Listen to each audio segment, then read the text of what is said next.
What is up, everybody? Welcome back to Water Cooler Talk. My name is Caleb Turner, and I'm a sports writer at KSL.com. It is officially 2025 coming at you on January 5th for what will likely be your reintroduction to the workplace for the first time this year, heading into Monday, January 6th, as we wrap up the holiday season and return to work, to school, whatever that might be. And I'm here to catch you up on everything that's been going on over the last week in the world of sports. So, to start out with our recaps, we will begin with the Utah Jazz, because why not, right? Biggest team in the state should be, right? Professional sports team that's been here for the longest.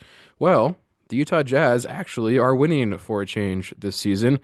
Looks like the change of calendar to 2025 was a good one for the Utah Jazz, ending a five-game losing streak with back-to-back road wins over the Miami Heat and the Orlando Magic. So Florida, guess they got to go to Florida more often, performing well down there, despite being shorthanded on Sunday without Markkanen, without Jordan Clarkson, a guy who has really stepped up for the Jazz, Bryce Sensabaugh, second year guy out of Ohio State, was injured to start his rookie year last year, but man, with the Jazz needing playmakers and scorers, he has stepped up in the absence of guys like Lauri Markkanen, and has played quite well. Dropped a career high 34 the other night in their first win against the Heat, and then also had a great game with double-digit points against the Magic. So shout out to him. I guess I should have included him later on in our winners, but we'll give him our shout out here in our recap. Moving on to the Utah Hockey Club. They went 1-3 on their most recent New Year's road trip, so not great. Ending with 5-3 win at Calgary, but then an overtime loss against the Dallas Stars in Dallas. They have not been able to figure out the Stars so far. I think they've played them three times already and have lost all of them. So tough rival down there in Dallas. However, possibly some good things on the horizon for the Utah Hockey Club. We shall see. More on that in our look ahead. Next up in our recap, we will talk a little Utah State men's basketball, which honestly has been kind of the highlight of this podcast the last few weeks. One of the better performing teams in general in this state. The Aggies moving to 14-1 on the season with wins at Nevada, and then in Logan versus Fresno State, and somehow still unranked in the AP Top 25. More on that later as well. One of the other major men's basketball college teams in the state, BYU, with their probably top five pick, Yegor Demin. He is back. He was back from injury. Entered the lineup once again to start Big 12 play as the Cougars defeated ASU, but then went on the road to number 14 Houston, the other Cougars, and lost 86-55. Not great for those road Cougars. Still don't have a road win on the season.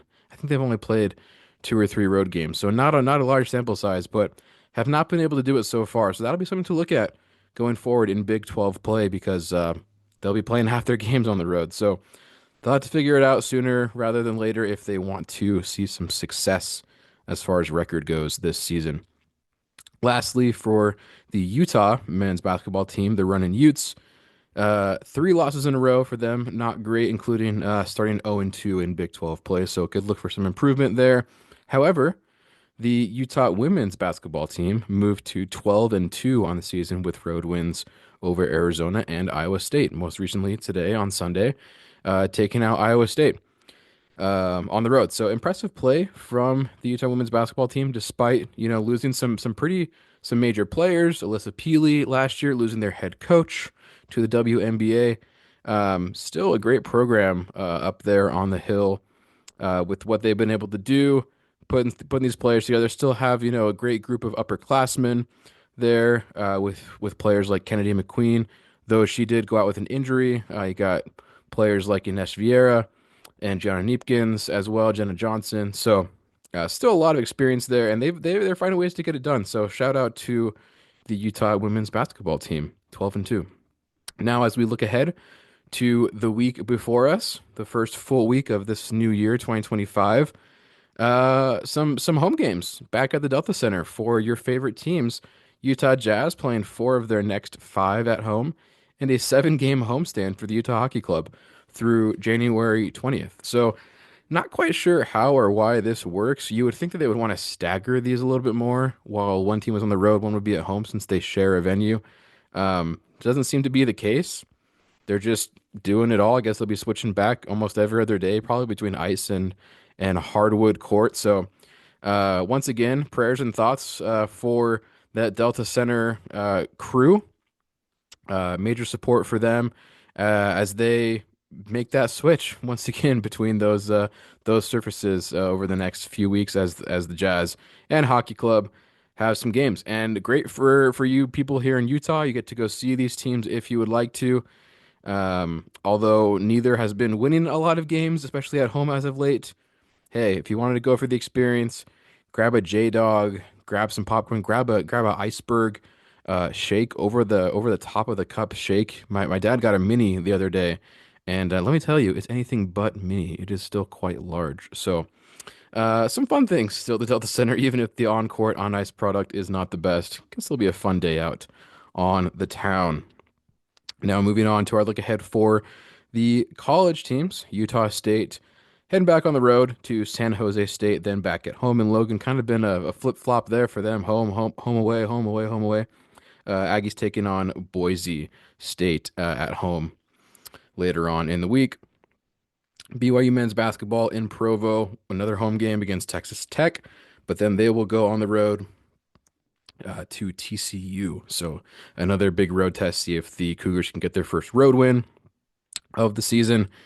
And then Utah men's basketball hitting the road at number three, Iowa State on Tuesday. So big major test for Craig Smith and his team. See if they can overcome this three-game losing streak that they're on and do it against a major opponent, a top three team in the country. Would be huge for them. Obviously, would take a lot to turn some things around. But hey, Division One program. They've got a great coach. They've got some solid players. So we'll see what they can do there on Tuesday. Will be an interesting one to watch for sure. And then lastly, Utah women's basketball, also with a major test, facing a ranked team, number 12 Kansas State on Wednesday at the Huntsman Center. So, um, if you don't want to go to the Delta Center, you can go to the Huntsman and check out this fantastic 12-2 women's Utah women's basketball team taking on a top 12 team in Kansas State in women's Big 12 play. So it's a great basketball conference. If you get a chance to go to any of these Big 12 games here in the state of Utah, I'd recommend it. Some really good basketball being played there. So speaking of Utah, the Utes, going into our winners and losers of the week, I want to start out with a quick shout out to Devon Vele, former Utah wide receiver. He's been doing pretty great this season for the Denver Broncos. Three touchdown passes, which fun fact, thanks to Deseret News sports writer Brandon Judd, I learned that three touchdown passes is the same number or sorry, three touchdown receptions is the same number that Puka Nacua has this season. So Utes versus Cougars still going at it in the pros, trying to get that last touchdown catch to put them over the edge. But yeah, Devon Vele got his third today on Sunday versus the Kansas City Chiefs. So shout out to him. I know, was not a major prospect necessarily, not going in those first rounds, heading to the NFL draft, but has made a name for himself and has been able to kind of carve out a bit of a role there for the Broncos. So shout out Devon Vele. And then our other winner for the week, of course, it's got to be Utah State basketball. If you're not losing, you're winning. So 14-1, got to give them a shout out. And related to this, my loser of the week has to be the AP Top 25 poll voters.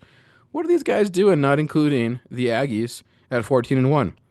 There are six teams with three or more losses, including two with four in the top 25 currently. Now, I understand, they might think resume wise, Utah State doesn't have the type of wins that a Big 12 or SEC or ACC team might have in a conference like the Mountain West. However, Utah State already has a ranked win against San Diego State. So now San Diego State is no longer ranked after that loss, but you're kind of, digging out your own credibility a bit with saying that, almost saying that that ranking wasn't legit Because typically, if a team beats a ranked team, if those were legitimate, objective rankings, then that team should be ranked, right? The team that wins should be ranked. But instead, they're saying actually both of those teams weren't very good. We're kind of gonna downgrade the Mountain West Conference in general. None of you are gonna be ranked. But I just don't see how that can be right. With just one loss on the season, in my opinion, until you lose, another game, they've got to be up there. And hey, if you put them in and then they do lose a game, go right ahead and take them out. But until they do, I think you have to recognize winning for what it is.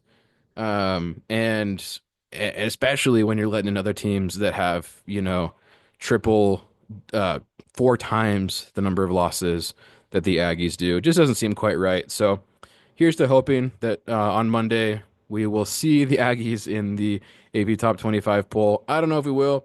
They seem to be quite underrated. Mountain West seems to be quite underrated in general, but underrate them at your own peril. They, historically maybe have not done great in the NCAA tournament, but teams like San Diego State have done pretty well in the past, or in recent years, I should say. UNLV, Nevada have put together some solid teams. So if Utah State can go out and beat teams like San Diego State and Nevada on the road, and really just not have any losses on the year, like one loss. Come on, guys, we're almost halfway into the season. So um, shout out to them.